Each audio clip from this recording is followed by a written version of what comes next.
Let's mix it up. Somebody has Daniel, to do it. Dan. No. We are on live, right? Sujin, what about you? Do you want to do the MC? I just saw this, so look at the agenda. Let's have you. It's a simple. All you have to do is assign. You don't necessarily explain it. You just assign it and say, hey, take it away, Rob or Daniel. It's good. It's just practice. Just When you're practice. running, All right. when you're running Oplerno one day, you're going to have to run all these meetings. Okay. You mean you're not going to do this forever? No, I'm going to do it until I'm at least 60, but I do have certain bottom lines about a coup that will have to happen if I get into my dotage. And, All so right. why don't you do that, okay? Okay. All right. We are live then. Good morning, good afternoon, good evening, everyone. Welcome to Team Meeting 63. We have a lot on the agenda today. Let's see. One very big announcement that I'm not going to delay, so go ahead, Rob. Okay. Let me just pull up the agenda. So what I want to talk to you guys about today is a really great announcement that we've completed signing a MOU with a 4-year regionally accredited college that also offers a few graduate school programs. We're not going to mention the name of the institution because we're doing a sort of a press release and big announcement. So I can't divulge that piece. But that MOU's been signed, and it creates all kinds of interesting opportunities for our faculty, both and our students, to both transfer their classes to that institution, transfer the credit to that institution, and be involved with a really interesting and innovative college. So I'm doing this pre-announcement because you need to get your classes completed.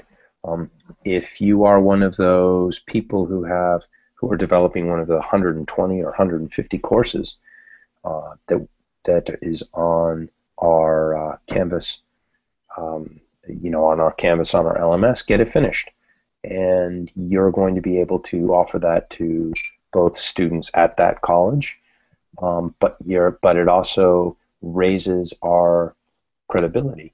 We're an approved institution by the state of Vermont. We're going to go for degree granting authority ourselves, but it's great to partner with a regionally accredited institution who will take the credits from Oplerno's classes and also help them build out programs, but also help our faculty build out degree programs just for Oplerno. So we're really excited about the partnership. It's great.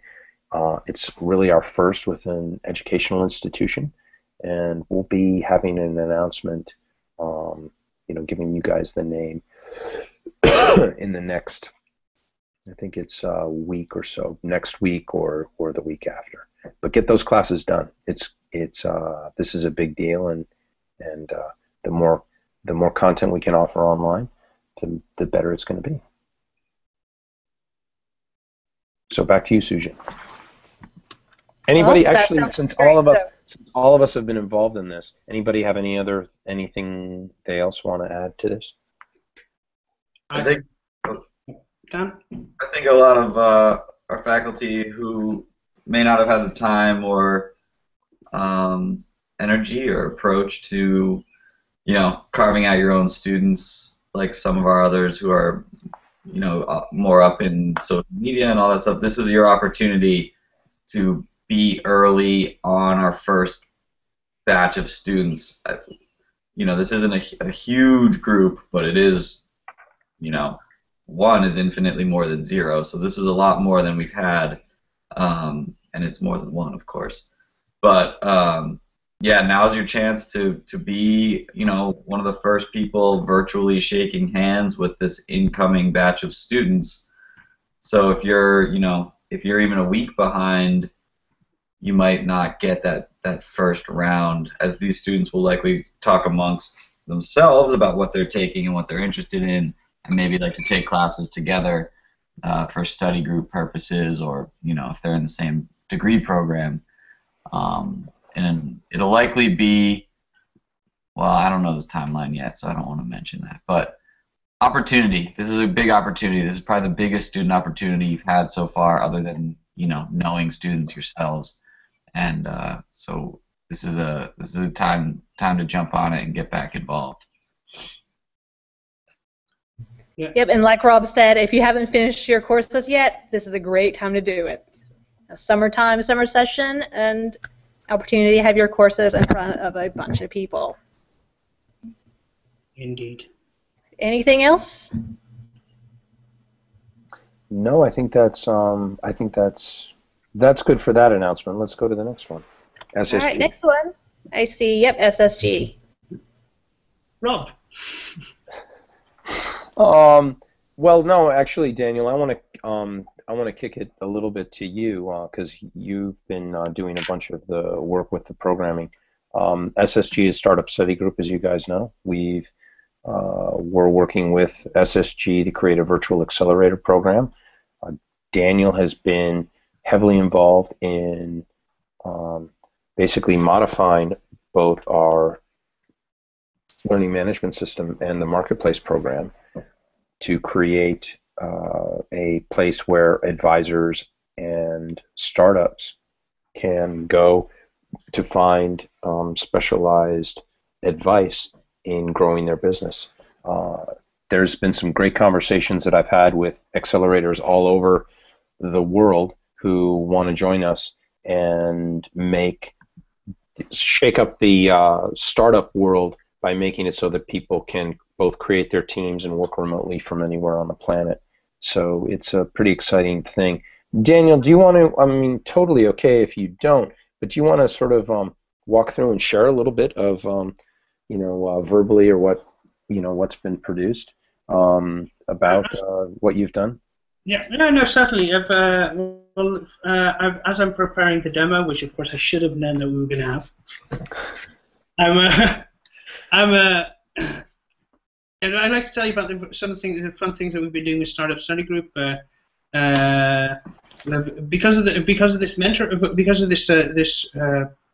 process that we're going through with them, we've been developing course pages and mentor pages. So basically, I have a mentor page which looks a little bit like this. Let me just share my screen.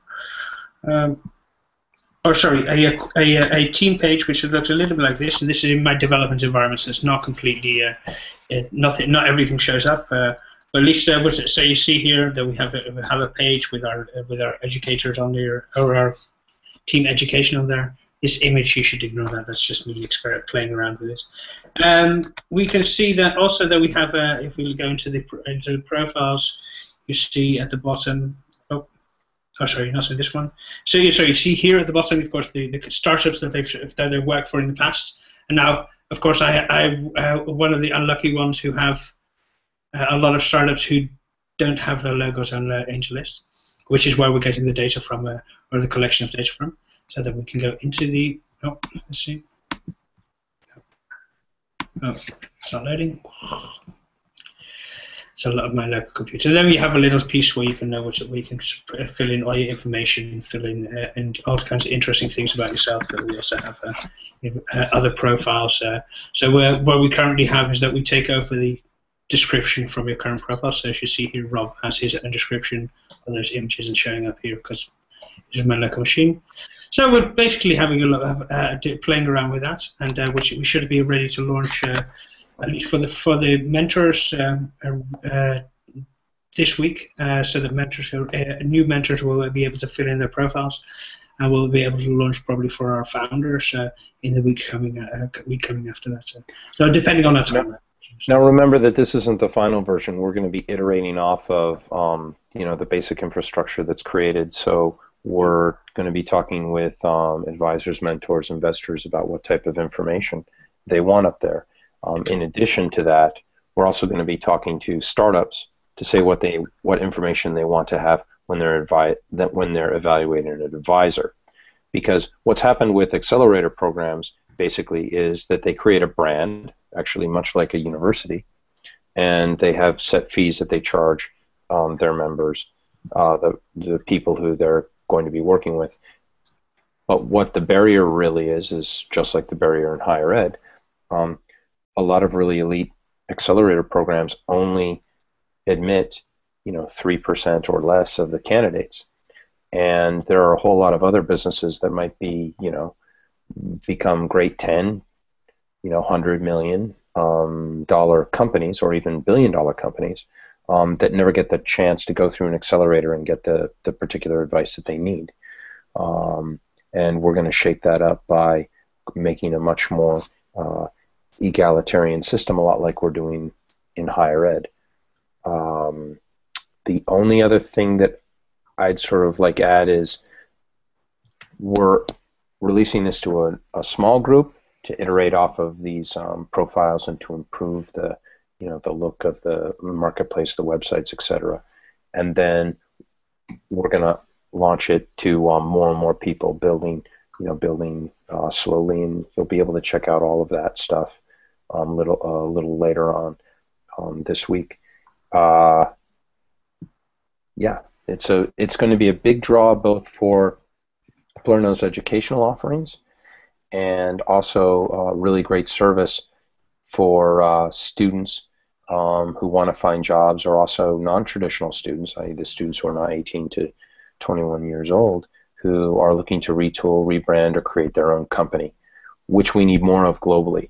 I had a really great conversation with a few people at my 25th college reunion who were talking about who work in Africa, Latin America, and Asia, and talking about the need for the kinds of services that Oplerno is offering both in education and in the accelerator, the business development piece. And they love the idea, so that was great validation. So that's that is the brief on SSG. All right, Sujin, anything what's else next? to add? Yeah. I think that's everything on SSG. So courses. Have a couple of courses starting in the next week. Yeah, we have critical Go thinking. ahead, Dan. Critical Thinking by Professor Ken Chung, an Introduction to Reasoning Humanities style course, probably in the philosophy zone if you were going to put it in a department at a typical university, as well as Introduction to Online Learning for Students. Professor Grover will be teaching that, and again, it's a good course for those who have not learned in the online space but would like to get skills and approaches to learn, how to best get the most bang for your buck, and learn and sort of glean the most from your online learning experience. We also have 2 courses currently under review in their final stages of development. One is History of the CIA from 1947 through the present. That's taught by Professor Jefferson Morley, who is an author on the history of the CIA. He's been following the CIA for a few decades and writing about it. He's been on CNN, he's written books and articles in highly respected publications, and he's developed a great great course, a lot of content, podcast style lectures. There are some videos every few weeks, and it's organized really nicely and looks really interesting. I know Daniel mentioned he's even interested in taking it. And then we have an Advanced Online Teaching Strategies taught by Dr. Bruce Johnson, who is the first to complete a course with our new template that we preload our Canvas course space with. And that looks really good. That would be a complementary course, complementary course to Linda Kaiser's courses that help faculty who are building their course, or education students, or just anybody getting continuing ed as an instructor, to get a 3-credit class in learning how to use the online space to teach effectively and to reach students both near and far.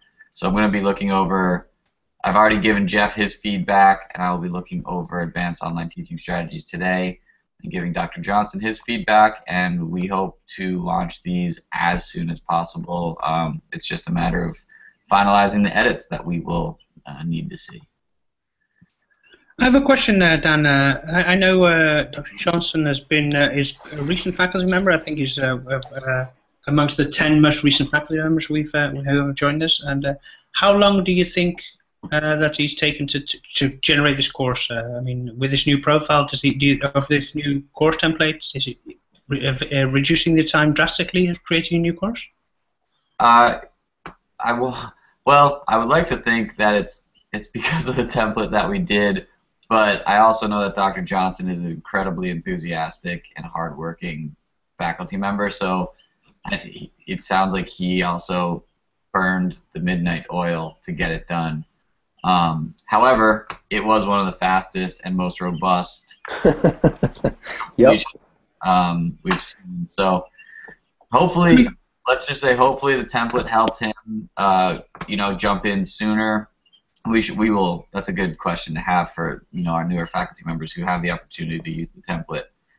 If it allows them to jump in more quickly, and instead of building from the ground up, they're able to just build off a shell and go from there. But it was fast, and it's awesome.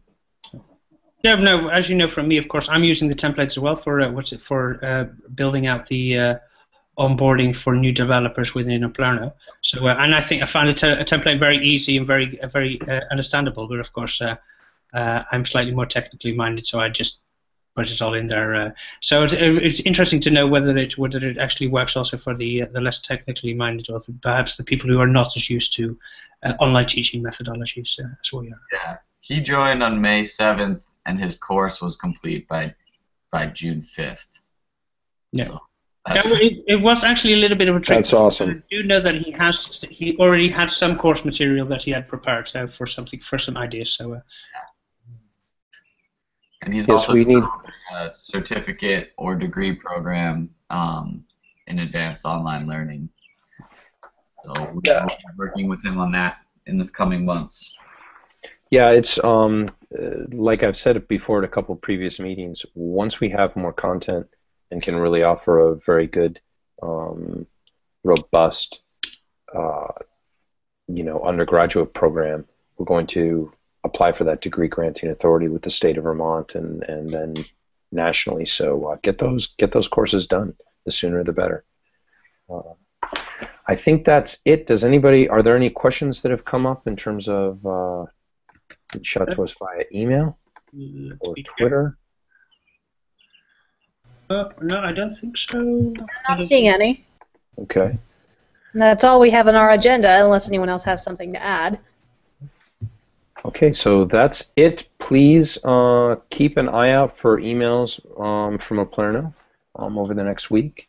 And also make sure that you check in with your new email account to make sure that that's working, and contact Daniel if you're having any issues with that. And yeah, absolutely. And one important note, I think we've been discussing it. There are some faculty members who haven't been reading their email. They haven't been reading it when we were with GoDaddy either. And it's certainly advantageous. I mean, most of our communications we send to your Oplerno email address. So it's for you. It's handy to know what's going on and to get all the information to actually read the Oplerno email. So if you're not reading it, then you're only watching this, then you're not completely up to date. And that's bad for you. Yep. I mean, it's looking at the documentation to say, okay, here's how you can forward your email or make sure you read it, because I forward all my Oplerno email to another address to make sure I read it. But that will be discussed later. Yeah, exactly. Yeah. Probably for maybe for next Monday, what I'll do is maybe we can walk through a presentation on what we found out as people who are the most successful faculty members. What are they like? What are the skills that they've had? What have they been doing to make themselves successful on our network? And we can share some data about faculty users, etc. So we'll do that. We'll do a little brief talk on that next week. That would be good, I think, for everybody to know. Okay, so I think that's it. Sujin, you want to close out the meeting? Yep, that is it, looks like. So tune in next week, same time, same place, and we'll see you all online. See you online. See you online.